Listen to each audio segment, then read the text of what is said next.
Latvijas Banka izlaiž jaunu 5 eiro sudraba kolekcijas monētu, gadskārta monētu, kura stāsta par latviešu etnogrāfijas un folkloras tradīcijām. Lai arī mākslinieka Arvīda Priedītes veidotie gadskārtas raksturojošie tēli un simboli ir vēsturiski, tiem joprojām ir saikne ar gadalaikiem cieši piesaistīto latviešu dzīves ritmu.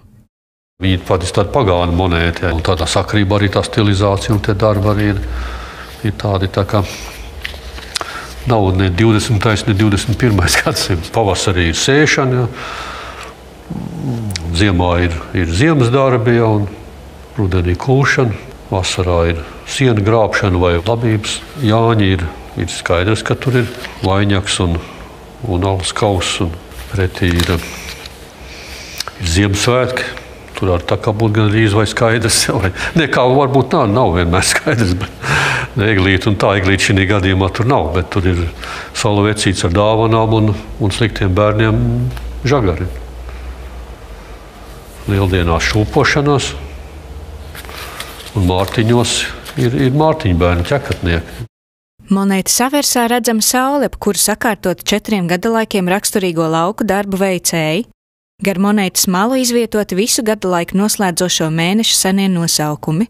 Savukārt monētas reversā attēlots tradicionālais latviešu istabas rotājums – kartupelis ar tajā saspraustiem salmiem, bet ap to latviešu gadskārtu ierašas raksturojošie tēli un gadskārtu nosaukumi.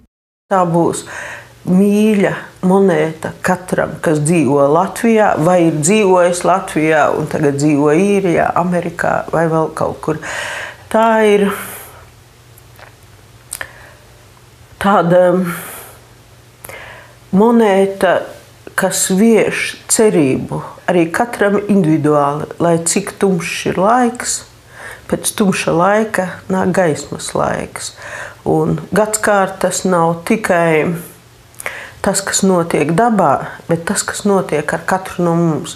Man liekas, ka mēs pēdējā laikā esam koncentrējušies uz to tumsas laiku, aizmirstot, ka ja tu tici, tad vienmēr nāk gaismas laiks, agrāk vai vēlāk, un gadskārtas ir labākais apliecinājums tam.